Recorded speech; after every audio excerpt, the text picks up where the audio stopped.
नमस्ते, राम राम। आज रोहतक में वापस पहुंचे हैं। 22 जो विधानसभा है उनमें घूमकर आज रोहतक में आए हैं। और एक नाम है जो फेसबुक पर खासकर मैं इनकी पोस्ट पढ़ता हूं और हर मुद्दे पर बेबाकी से बोलते हैं, वीडियो भी बनाते हैं और ज़्यादातर लिखने पे थोड़ा सा विश्वास ज़्यादा रखते हैं और हर मुद्दे पर लिखते हैं। सुमित सरपंच, पूर्व सरपंच है, मेरे साथ मौजूद हैं। क्या राजनीति में चल रहा है, अभी तक इलेक्शन में क्या देखा है, किस तरीके की नेता जो हैं वो वादे कर रहे हैं और जनता के बीच में क्या मुद्दे हैं और कौन से मुद्दे ऐसे हैं जो होने चाहिए थे लेकिन आज गायब हो गए हैं, इस पर चर्चा करेंगे। सुमित जी मेरे साथ मौजूद हैं। सुमित जी राम राम। सबसे पहले तो नमस्ते, राम राम सन्नी भाई। और आपका जो झलको हरियाणा यूट्यूब चैनल है, आपके भी जितने भी दर्शक आपके हमारे साथ जुड़े हुए हैं उन सबको भी राम राम नमस्कार।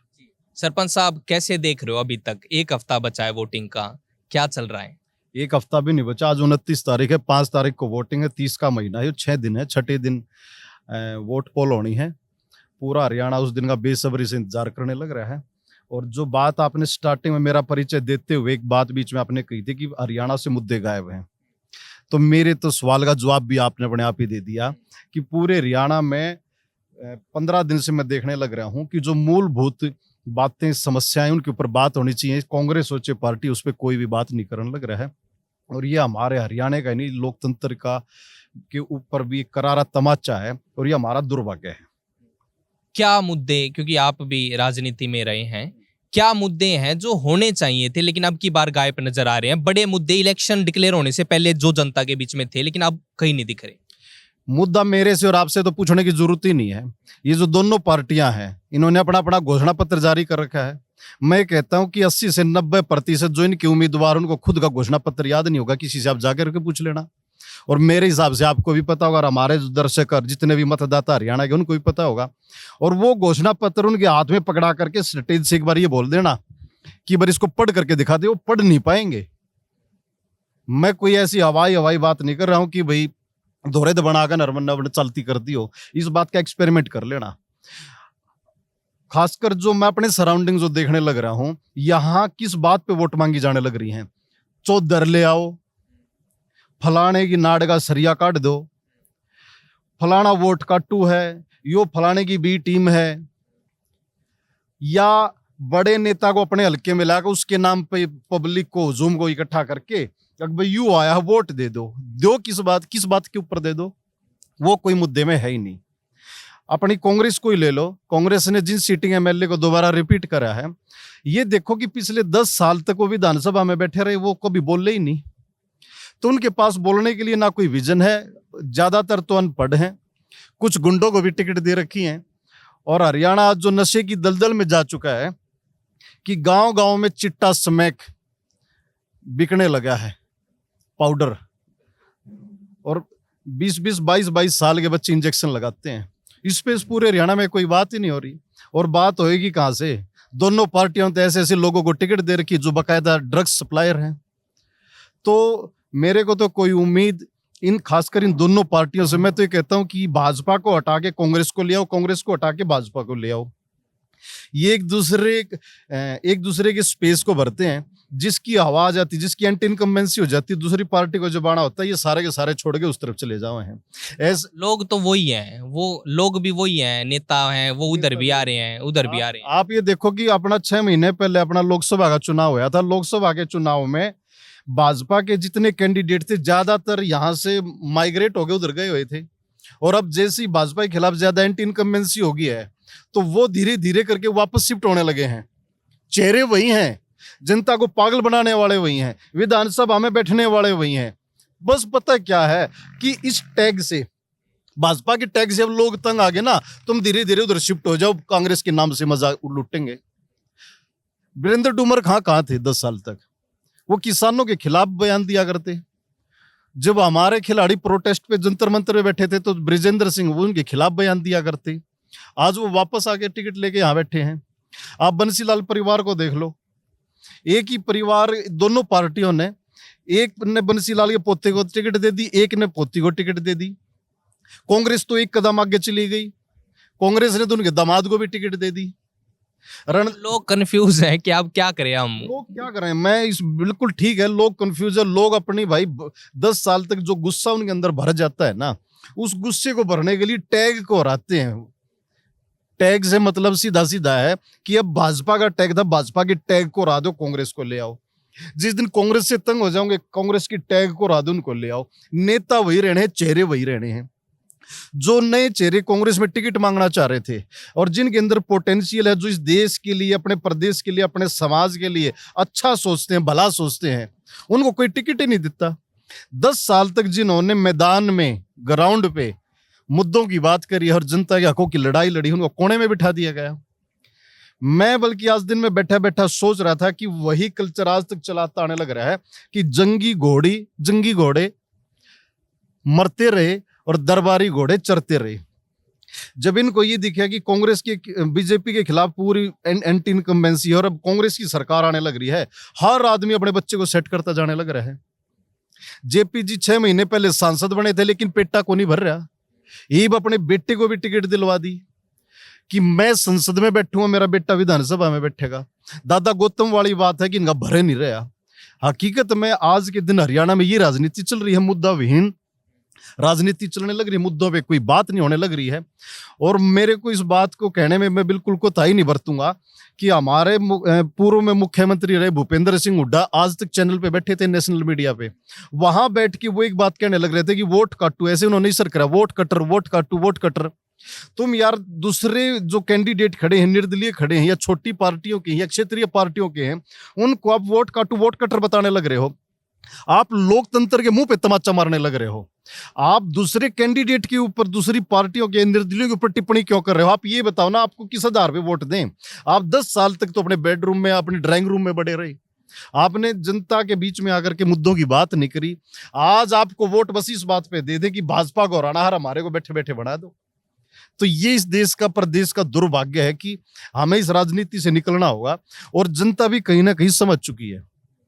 आप पूरे हरियाणा में घूमते हो, मैं आपकी गाड़ी देखने लग रहा हूं और मैं आपके अपडेट बीच बीच में कई बार देखता रहता हूं। काफी हल्कों में आप घूम करके आए हो और ये आपने भी अब की बार देखा होगा। अब की बार का चुनाव केवल रोमांचक ही नहीं, बड़ा हैरान कर देने वाले रिजल्ट आने वाले हैं। पूरे हरियाणा में नजर दौड़ा के देख लो कि कितने निर्दलीय ऐसे जो चर्चाओं में हैं। क्योंकि ये पार्टी करती क्या, 5 साल तो उनका शोषण करती, उनको बहकाती हैं, उनको झूठे वादा और दावा करके उनको अपना पैसा खर्च उनका करवाती है, सारा करवाती हैं। और एंड टाइम पे आकर के जो इनके मोहरे फिट होते हैं उनको टिकट दे देती हैं। मतलब वोट बैंक एक बना दो हमारे लिए, फिर हम बताएंगे किसका डलवाना है। किसके डलवाना है। कांग्रेस ने तो एक सबसे बड़ी, इसको मैं कांग्रेस की गलती नहीं कहूंगा, बड़ा प्लानिंग से इन्होंने खेल रचा कि अपने जो इनके टिकटार्थी थे उनके इन्होंने 20-20 हजार रुपये फीस लेके नॉमिनेशन कि करवाया। भाई हम एक स्क्रूटनी कमेटी बनाएंगे, तुम्हारे में से कैंडिडेट छाटेंगे, ये करेंगे वो करेंगे। और इन्होंने अपने 30 से 32 के करीब की जो सीट वैसी की वैसी सीटिंग एमएलए को दे दी, सीधी 28 पूरी की पूरी दे दी। और तो भाग्य उनके, और 28 मतलब 31 थे वो, और भाग्य 28 पूरे ऐसे ऐसे। अब आप ये देखो कि जब इन्होंने अपने इतने सीटिंग एमएलए को टिकट देनी थी, कंटिन्यू रखना था उनको, तो फिर वो झूठ और ढोंग स्वांग क्यों रच रखा था कि भाई तुम अपना नॉमिनेशन करो, ये करो, 20-20 हजार रुपये जमा कराओ। उनके क्यों रुपये खर्च करवाए भाई तुमने? मेरे को लगता है वो भी एक स्ट्रेटेजी का एक तरीका था कि ऐसे आ जाएगा कि भाई इनकी बार तो हवा बन रही है, इतने लोग अप्लाई कर। ये स्ट्रेटेजियां कब तक चलेंगी? एक हल्के से 80 आदमी, 85 आदमी, 86 आदमी टिकट मांगने लग रहे हैं और आप हर एक के पीठ थपथपा करके ये घर पे भेज रहे हो कि आपकी टिकट पक्की है, जा तैयारी कर, फार्म भर, पर्चा तैयार कर, अकाउंट बैंक की स्टेटमेंट निकलवा ले, कागज पूरे कर। तुम अपने टिकटार्थी को धोखा देने लग रहे हो। वोटर को तुम घोषणा पत्र पूरे कर दोगे, हम कैसे मान ले? और सीटिंग एमएलए को टिकट, मान लिया कि सीटिंग एमएलए को टिकट देनी थी, तो जो सीटिंग एमएलए नहीं थे, जो पिछली बार हारे एमएलए हार गए थे, फिर उनको भी क्यों दे दी? और सबसे बड़ी बात यह है कि आप वहां चले जाओ, अपना जो अपने ये सोमवीर शोराण को दे रखी है इन्होंने, बंसी लाल के दामाद को, कौन सा हल्का है ये अपना बाडडा में, वो तो उस हल्के में मांग भी नहीं रहे थे, वो तो लोहारू से मांगने लग रहे थे। लोहारू में राजवीर फरटिया मजबूत थे, उसको टिकट देनी पड़ी, तो ले टिकट तन्ने भी देवाएंगे, दूसरे हल्के में चाल, दूसरे हल्के में लिया है। वहां जो 60 टिकटार्थी टिकट मांगने लग रहे थे, वो कहाँ जाओ भाई? वो भी है। और ऐसा भी हो सके है क्या कि इन्होंने स्क्रूटनी कमेटी ने उसमें से कोई लायक ही ना पाया हो? तो अगर इन्होंने लायक पाया नहीं तो ये बकायदा आकर के अनाउंस भी करें कि हमारे इन 80 या 60 में कोई बाडडा हल्के में इन 60 टिकटार्थियों में से कोई लायक ही नहीं था। आज के दिन जिस ट्रैक पे ये राजनीति को लेके जाने लग रहे हैं, ये हमारे प्रदेश का दुर्भाग्य है और मेरे को कोई सुधार होता दिखने नहीं लग रहा है। मैं बिल्कुल, अगर इनकी सरकार आती है तो मैं ठीक ये देखने लग रहा हूँ कि वहां से कॉपी होके यहाँ पेस्ट होने लग रहा है सारा का सारा। इन्होंने सारा का सारा फोकस और सारा का सारा निशाना किसके ऊपर कर रखा है? निर्दलीयों के ऊपर, छोटी पार्टियों के ऊपर। अभय चौटाला को ये दिन रात अपना भाई पानी पी कोसते रहे हैं। अभय चौटाला की गलती क्या है? इतनी पुरानी पार्टी है, क्या उसको चुनाव लड़ने का, टिकट बांटने का कोई हक नहीं है? उसको ये कहते हैं कि बीजेपी की बी टीम है, वोट कटवा है। अरे भाई, बीजेपी की बी टीम अगर अभय चौटाला, बीजेपी की बी टीम अगर बलराज कुंडू है, बीजेपी ने उतार दी ना बी टीम। तो कांग्रेस 70 साल पुरानी पार्टी, तो कांग्रेस भी तो अपनी बी टीम उतार देती। तारे को किसने रोक रखा था? क्या इन्होंने एडमिट कर लिया कि तारे बस की पॉलिटिक्स करनी नहीं है, बीजेपी तारे से एक कदम आगे है बी टीम उतारने में, तुम कमजोर हो? और ये जो नीचे जितने भी छोटी पार्टियां हैं और छोटे निर्दलीय विधायक है, ये इसका मतलब सारे कांग्रेस को नुकसान करने लग रहे हैं। इन्होंने ये मान लिया ना, यानी कि बीजेपी को ये नुकसान कर ही नहीं पा रहे हैं डायरेक्ट। बीजेपी इनके टारगेट पे नहीं है, बीजेपी को ये कभी कोसेंगे नहीं। एक मेरे को थोड़ी सी उम्मीद इस बात से बंधी थी कि राहुल गांधी जब हरियाणा में आए तो उन्होंने वहां से डोंकी कल्चर, जो हमारा माइग्रेशन कर रहा है हमारा यूथ, अपनी जमीनें बेच बेच करके उस मुद्दे को उठाया। दूसरा, उन्होंने भाई रोजगार की बात तो इसमें आई गई, उसके अलावा उन्होंने नशे के ऊपर और गुंडागर्दी के ऊपर बात करी। लेकिन राहुल गांधी इतने बड़े नेता हैं, वो एक आमूल चूल परिवर्तन करना चाहते हैं। उन्होंने एक अपनी इमेज डेवलप भी करी है, उसको एक माइंड सेट किया अपने बारे में लोगों का। लेकिन उसके नेता क्या करने लग रहे हैं? उसके नेता तो नीचे मेज मारने लग रहे हैं। उसके नेता भी इस मुद्दे के ऊपर बातें नहीं कर रहे।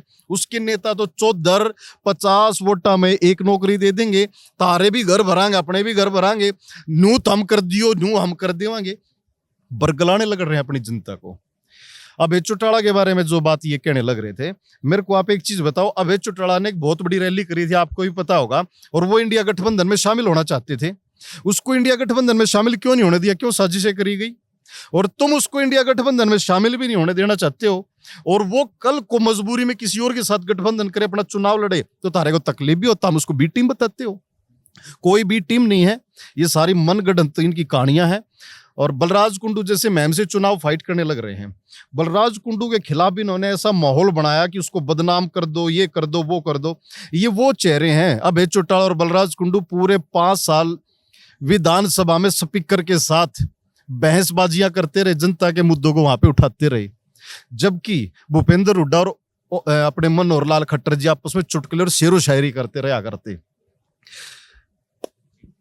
समझिए, मतलब आपने इतनी बात तो कर दी, कैंडिडेट की बात आ गई। 90 विधानसभाएं हैं, 90 चेहरे इनके खड़े हैं, 90 उनके खड़े हैं, और भी किसी सब के 90 खड़े हैं। क्या लग रहा है कि कौन से ऐसे कैंडिडेट है जो एक्चुअल में डिजर्व करते हैं, वो चाहे निर्दलीय हो, किसी पार्टी से हो? क्या लग रहा है कि कुछ ऐसे कैंडिडेट है जो डिजर्व करते हैं, वो अगर विधानसभा में जाएंगे तो लोगों के लिए कुछ अच्छा काम करें? मेरा अगर आप पर्सनल ओपिनियन अगर आप पूछोगे तो सबसे पहले तो 2 चेहरे मैं आपको वो बताऊंगा जिन्होंने बकायदा अपना परफॉर्म करके दिखाया है। अभय चौटाला और बलराज कुंडू, ये विधानसभा में 5 साल दाढ़े हैं। और मेरे को आप कांग्रेस की जो एमएलए वहां पे बैठे थे, किसी एक की भी कोई वीडियो क्लिप विधानसभा की 5 साल की दिखा दो, नहीं दिखा पाएगा कोई भी। और आज के दिन भी जो ये जाकर के भाषण देते हैं, उसमें से कोई एक बोलना भी नहीं आता। कितने इनके उम्मीदवारों को मैं ये दिखाऊं कि मुंह से बोल नहीं निकलता, बस एक बात पे है, भूपेंद्र हुड्डा बस के ऊपर खड़े हैं, इनको बनाना है और इसको जिताना है, इनको बनाना, इसको जिताना, विजन कोई है ही नहीं। तो 2 चेहरे, वो 2 चेहरे मेरे ओपिनियन में उनको क्यों बनाया जाना चाहिए? वो पूरे हरियाणा के यूथ को लेकर के, चाहे आंगनबाड़ी वर्करों का मुद्दा हो, चाहे टीचर्स का मुद्दा हो, चाहे सीईटी का मुद्दा हो, चाहे सीटेट का, पेपर भर्ती घोटाले का हो, या किसानों के खिलाफ जो ज्यादतियां, भाजपा की दमनकारी नीतियां थी, उन सब के खिलाफ आवाज उठाने वाले कोई चेहरे अगर वहां पे थे तो 2 चेहरे थे, अभय चौटाला और बलराज कुंडू। नेक्स्ट, जो आपने पूछा कि जो डिजर्व करते हैं, मैं फिर कहूंगा कि जो नए चेहरे राजनीति में अभी जिनको टिकट मिली है, फाइट कर रहे हैं, कांग्रेस की गठबंधन से सीपीआईएम के कॉमरेड ओम प्रकाश भिवानी से हैं, बहुत ईमानदार उम्मीदवार हैं। और उनका तो मैं किस्सा तक आपको ये बताना चाहूंगा कि भिवानी के मेरे एक मित्र से मेरी बात होने लग रही थी, मैं कॉमरेड ओम प्रकाश के बारे में जानना चाह रहा था। तो उस मित्र ने ये बताया कि भी कॉमरेड ओम प्रकाश ऐसा आदमी है, एक दिन मैं बस में आने लग रहा था और वो मेरे साथ बैठे थे, चर्चा चल पड़ी, वो बोले कि मेरे को टिकट मिली है। जिस आदमी को कांग्रेस के गठबंधन की सीपीआईएम से टिकट मिली हो, वो बस में यात्रा करने लग रहा था, इतना ईमानदार आदमी है। तीसरा चेहरा मेरी तरफ से वो होगा। चौथे और पांचवें चेहरे के हिसाब से अगर बात करो, अगर मैं बाहर अगर जाकर के बात करूंगा, जो डिजर्व करता है, गोवाना से हर्ष छिकारा है लड़का, कांग्रेस की टिकट भी मांगने लग रहा था लेकिन उसको टिकट नहीं दी गई, क्योंकि इन्होंने अपने जो बुढ़े इनके शेर है ना, उनके पंजे घिस लिए, दांत घिस लिए, मुंह में तो बोल निकलता नहीं, उनको रिपीट करना था, रबड़ की मोहर है, मैं तो नलोगढ़ के हाथी को हूं। और उनको टिकट देनी थी, हर्ष शिकारा को टिकट नहीं दी। वो लड़का ऐसा है कि अगर वो विधानसभा में चला गया तो उसके जितनी बेबाकी से बोलने वाला चेहरा मेरे को हरियाणा में कोई दिखता नहीं है। वोट कौन कितनी उसकी डालेगा, वो जीतेगा नहीं जीतेगा, मैं उस पर नहीं जा रहा, लेकिन वो चेहरा है जो डिजर्व करता है। जो डिजर्व करता है उस चेहरे पे नेक्स्ट आ जाओ आप। अभय चौटाला हो गए, आदित्य चौटाला। आदित्य चौटाला से मैं पहले मिला हूं और वो अपने मार्केटिंग बोर्ड के चेयरमैन भी पिछले दौरान थे। वो भी किसानों को लेकर के उनके पास भी एक विजनरी सोच है। मैं चाहूंगा कि वो भी अचीव करें। और फिर नेक्स्ट अगर आप आओ तो मैं चाहूंगा नारनौल से कैप्टन अभिमन्यु। कैप्टन अभिमन्यु के खिलाफ जितने भी इन्होंने भाई बना रखी हैं लोगों ने, माइंड सेट परसेप्शन या झूठी कहानियां बना करके चला रखी हैं, वो एक ऐसा चेहरा है, वो भी बड़ा शालीन और सभ्य आदमी है। जितने दिन तक वो अपने सरकार में शामिल था, 5 साल मंत्री रहा, उसके जितने सार्वजनिक काम उसके हल्के में जितने हुए ना, वो किसी के हल्के में नहीं हुए। और उसके बाद अगर आप बात करो, दादरी में चले जाओ, सुनील सांगवान। सुनील सांगवान वो चेहरे हैं जिनके मुख से मैंने एक बात सुनी थी, उनकी आप वीडियो जितनी भी आप देखोगे, सुनील सांगवान ये कह रहे हैं कि मैं अगर विधायक बना तो गुंडे बदमाशों को दादरी छोड़ना पड़ेगा। वहां पे माइनिंग जोन है, माइन सारा पहाड़ों से क्रेशर जोन है, माइंस का काम है। उन्होंने उसके ऊपर भी अपना एक विजन ये रखा कि मैं इसको बड़े व्यापक लेवल तक ले जाने के लिए मेरे पास क्या प्लानिंग है। फिर मैं बात करूंगा विनेश फोगाट की। विनेश फोगाट बड़ी बागी विचारधारा की एक लड़की है, उसको केवल एक खिलाड़ी तक सीमित न रखा जाए। जब देश में भाजपा ने बृजभूषण का फेवर करा और उनकी बात को नहीं सुनी, तो जो स्टैंड उसने लिया विनेश फोगाट ने, तो मैं चाहूंगा कि विनेश फोगाट की वोट डले और वो भी जीत करके आए। ऐसे और भी बहुत सारे चेहरे हो सके हैं, लेकिन जो एक चेहरे की का जिक्र मैं आपको और करना चाहूंगा, श्वेता डुल, जिसको टिकट नहीं दी इन्होंने, परिवारवाद के चक्कर में फंस गई। उसने बेचारी ने बाद में गुस्से में कह लो, ये उसकी भीतर की पीड़ा निकल करके आई। उसने कहा कि राजा का बेटा यहाँ राजा बनता है, बहुत गहरी बात उस लड़की ने कही थी। और उसने कहा कि भाई वो टिकट मांग रही थी, 10 साल भाजपा के खिलाफ लड़ाई लड़ती रही, और उसकी जो टिकट काटी वो डिजर्व करती थी, उसको टिकट दी जानी चाहिए थी। और उसको टिकट दी जाती तो मैं कहता हूं कि कांग्रेस के लिए बहुत अच्छा होता और कांग्रेस का ग्राफ भी आज बहुत ऊपर होता। इन्होंने अपनी क्रेडिबिलिटी खोई, इन्होंने ये दिखा दिया कि सरकार आने लग रही है, ये जो जंगी घोड़े थे इनको कोने में लगा दो, अपने अपने बच्चों को भर्ती कर लो। सुमित जी, मीडिया को कैसे देख रहे हो? मैं तो खुल के बोलता हूँ इस चीज को कि ना तो नेताओं के पास मुद्दे हैं, ना जनता के पास हैं, ये भी सच्चाई है, और ना मीडिया में। आपने कितनी ऐसी खबरें देखी हैं कि कुछ बड़ी चीज आपके सामने ला दी हो? क्या चल रहा है मीडिया का? देखो, जो अपना वेस्टाब्लिश्ड जो अपने मैं कहूँगा कि मीडिया हाउस है, वो तो कहीं ना कहीं प्रायोजित ढंग से सारी चीजें करते हैं, वो आप भी सारी चीजों को समझते हो।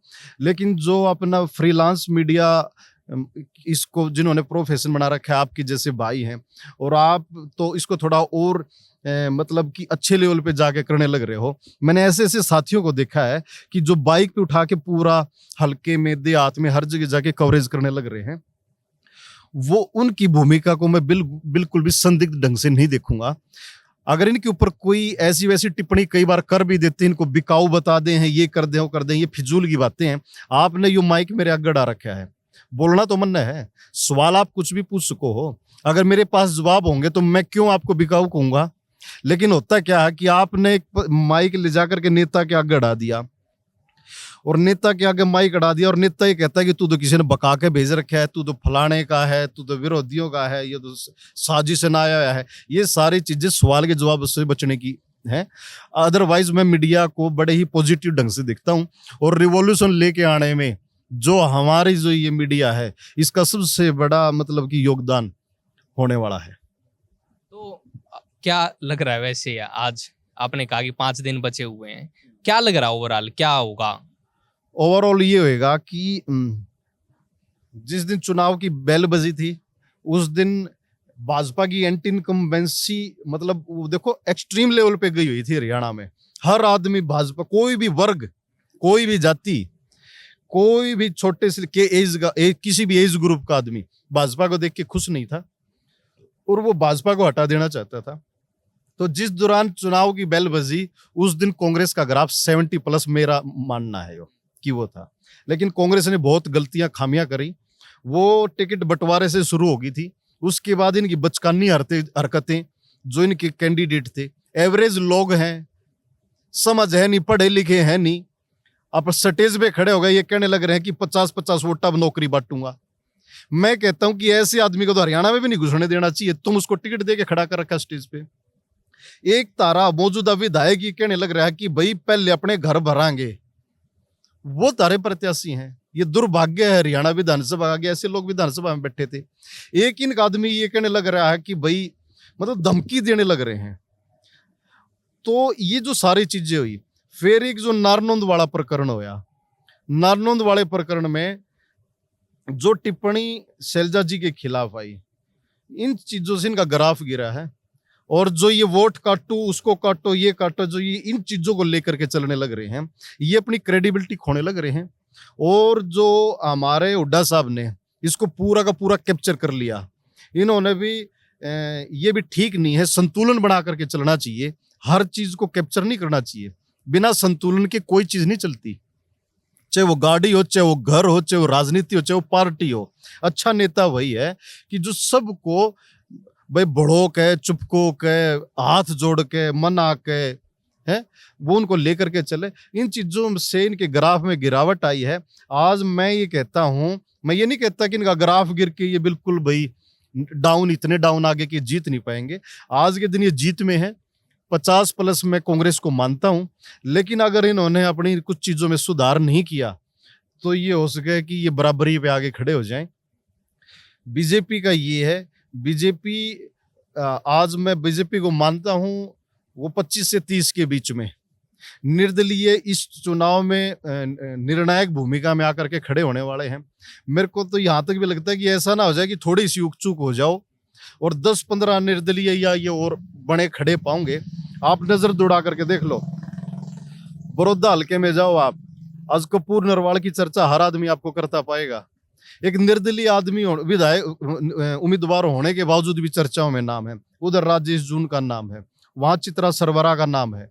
बलराज कुंडू न केवल फाइट में है, आज प्लस है, क्योंकि उन्होंने अपने आप को प्रूव करके दिखाया है। बलराज कुंडू की टक्कर में इनका उम्मीदवार क्या कर रहा है, चुपचाप बुत बन करके खड़ा है, मुद्दे हैं नहीं।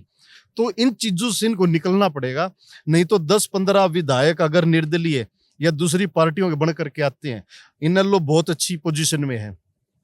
जेजेपी अपना विश्वास खो चुकी, जेजेपी का कोई भी विधायक सिंगल जीत करके आएगा मेरे को लग नहीं रहा। और सच मेरी पूछो पर्सनल कि मैं क्या चाहता हूं, तो मैं तो ये चाहता हूं कि भाई पूर्ण बहुमत किसी की का भी ना आए, ना भाजपा का आए ना कांग्रेस का आए, जैसे ऊपर मोदी जी का नहीं आया। क्योंकि लोकतंत्र में ये जरूरी है। जब उनके पास पूर्ण बहुमत था, मोदी जी की टोन क्या होया करती संसद में, और अब पूर्ण बहुमत नहीं है तो अब उनकी टोन क्या है, वो फर्क आप बिल्कुल देख सकते हो। पूर्ण बहुमत आने के बाद तो ये पता है क्या, ये तानाशाह हो जाते हैं और ये पब्लिक को तो इनको पब्लिक घूमती फिरती दिखती है ना, ये उसको रेंगने वाले कीड़े समझने लगते हैं, दमनकारी नीतियों फैसले लेने लगते हैं। तो मैं नहीं चाहता कि इनका किसी का भी बहुमत आए, मिली जुली सरकार बने, इनके ऊपर दबाव बन के रहे, जनहित के काम हो, इनके खिलाफ आवाज उठती रहे, विधानसभा में मुद्दों पे बात होती रहे, ये मेरा चाहना है। बिल्कुल दोस्तों, ये सुमित जी के विचार हमने आपके सामने रखे और मैं भी पर्सनली ये बताना चाहूंगा कि इस चुनाव में मुद्दे तो गायब है ही ना, जनता के बीच मुद्दे हैं, उन्हें पता ही नहीं किन मुद्दों पर वोट डालनी है, ना नेता ये बता रहे कि उन्होंने क्या काम किया है, दूसरे पर आरोप लग रहे कि इन्होंने आपके साथ ये किया वो किया। आपकी सरकार रही है, आपने क्या काम किया उस पे भी कभी बात करो। या जब आपकी सरकार थी, मतलब बीजेपी की सरकार 10 साल रही, क्या काम किए वो गिनवा नहीं रहे हैं। उससे पहले कांग्रेस की थी, वो भी अपने समय के काम नहीं गिनवा रहे हैं, बस डर दिखा के कि ये आ गए तो ये हो जाएगा, ये आ गए तो ये हो जाएगा, इस पर चल रही है। ये बिल्कुल जो डर की बात आपने कही, जैसे भाजपा 10 साल पूरे देश के हिंदुओं को डरा डरा कर राज करने लग रही है ना, ये जो डर वाला कंसेप्ट है ये निकालना पड़ेगा। सरकार आओ भूपेंद्र हुड्डा की, सरकार आओ अभय चौटाला की, सरकार आओ भाई नायब सैनी की, लेकिन डर दिखा करके नहीं, विजन दिखा करके सरकार लेकर के आओ अपनी। बिल्कुल, ये खुलेआम बात बोली जाती है। कांग्रेस आए तो ये भी बोला जाता है कि जाटों की तो सरकार नहीं आई तो ये हो जाएगा, उधर ये कहा जाता है अगर इनकी सरकार आ गई तो ये हो जाएगा। मतलब सब कोई दूध का दूल्हा नहीं है, यहाँ पे सबकी राजनीति है। वही लोग उधर बैठे हैं, वही लोग उधर बैठे हैं। कहाँ से टिकट नहीं मिल रही तो दूसरी तरफ भी बैठ सकते हैं। अब वो तो डिसाइड आपको करना है। 5 तारीख को वोटिंग है, वोट डालने जरूर जाइए और जिसका आपको मन करे सोच समझ के थोड़ा सा और अपने कैंडिडेट को देखें, पार्टियों को देखें। पार्टी नहीं देखनी तो कैंडिडेट जो आपको अच्छा लगे उसे वोट करें। मेरा नाम सनी कौशिक है, झलको हरियाणा पर आप मुझे देख रहे हैं। कैमरे के पीछे है साहिल। राम राम।